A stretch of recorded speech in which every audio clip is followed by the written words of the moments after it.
Can I also just talk about some of the people you were working with around Hollywood at that time? I mean, Judy Garland, you mentioned in the book, for example, who recorded The Faraway Part of Town, didn't she? And she recorded Yes, too.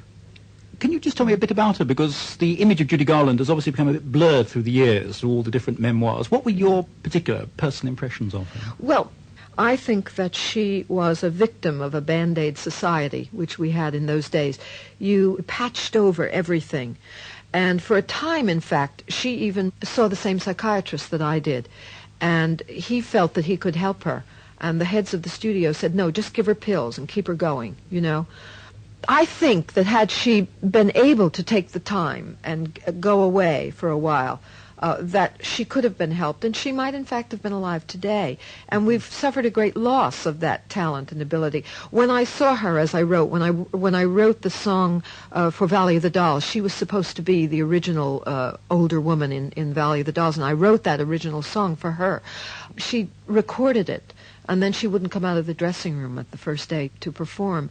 And I had just come out of a mental hospital myself at the time, and though it was well known with her, I couldn't say anything about it. You know, it was secret with me. But I still say, as I wrote, if we could have talked together and said it and been open the way we are today about those things, maybe we could have helped each other, because all of us, because we were not, in fact, alone. How did you actually get into the next stage, though, of songwriting, which is moving from writing the lyrics into writing the tune as well? Well, when I was writing for films, it's necessary that the scorer does the melody, and then you set the melody. The lyric always comes second. When I began to write the very personal songs, I always wrote the lyric first, because the idea of the song was most important to me. But then I had to have someone set the songs to music. I gave them to several composers in California, and they all stepped back, you know, with their eyes popping at those lyrics, because they'd never seen anything like that. And they said, oh, no, I can't write music to those songs. I mean, you've lost your mind. What do you think you're doing? You can't say things like that in pop songs. So just by default, when I was a kid, I had taken 2 years of guitar lessons. So I bought a guitar for $60, and I sat down, and I started writing my own melodies. I knew from performing, I knew construction, and I knew from writing with so many scorers, I understood construction in and out, you know. But I began to learn, and I would imitate other melodies until I began to develop my own style. And I realized that the style came from the words, that I began to write melodies like a scorer would score a film, for comedic effect, for repetition, for dramatic effect. And that's why, in fact, I changed the style of the melody so many times in a song, if I choose to. I can go from a highly comedic melody to a very sad melody. When you have, in a sense, written your autobiography, haven't you, through your lyrics, through your songs? Yeah. I mean, to take a few specific examples, My Daddy Says I Ain't His Child, you know, where you do openly deal with the problem of whether or not you were legitimate. But you also, I mean, put yourself and your life right on the line all the way along, don't you? I mean, the famous example was Beware of Young Girls, about sweetly predatory, man-stealing young women. And do you ever regret that explicitness? No. As a matter of fact, I've gotten more and more explicit about everything as I've gone along. And I've said this before, but I hate secrecy. I think secrecy is at the basis of all the rottenness, because if you keep something secret, it's going to fester. It's a Band-Aid again, isn't it? It's going to fester if it's not aired out. And little squiggly things start growing out of it, and the first thing you know, it erupts and it attacks you. You're very open in the book and in your lyrics again, aren't you, about your own mental anguish and about going into an institution.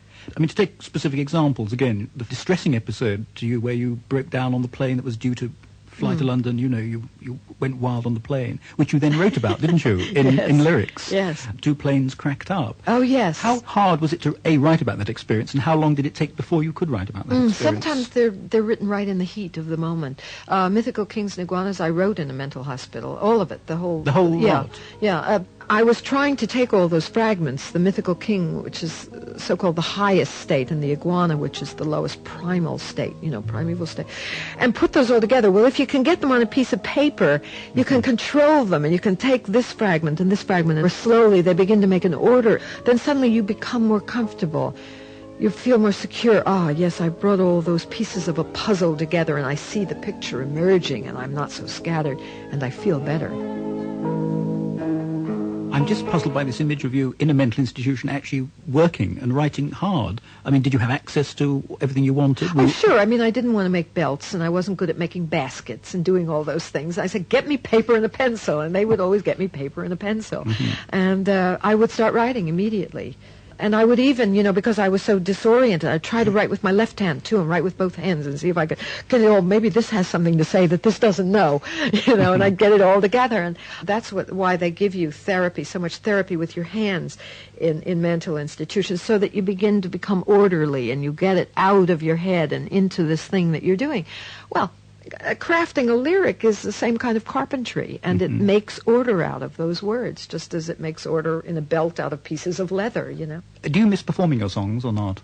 You haven't been doing lately, I presume. Have you tours or... No, I prefer to stay home and write.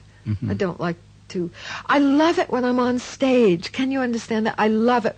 After I come out and I've done the first song, and I hear and I can feel the response of the audience, then I feel fine. I feel we're alone together, and I ain't alone up there, and I feel good, and I'm glad I did it. But getting there and taking myself away from my books and the writing and all is very difficult for me. How do you feel about other people's performances of your songs? I love it. You love it. I love it. When I first began to do songs, everybody said they're not funny, they're so down and black and blah, blah.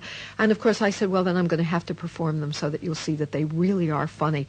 And now people have said, well, they're so personal and other people can't do them. And now here are not only women doing them, but men doing them. And that excites me so. So I'm kind of like a mother going out with all these children, these songs, and saying, marry these people, get them married off, so that I can go back and do my work, and that then those songs will be out there, Dory Previn was in conversation with Michael Billington. The producer was Rosemary Hart.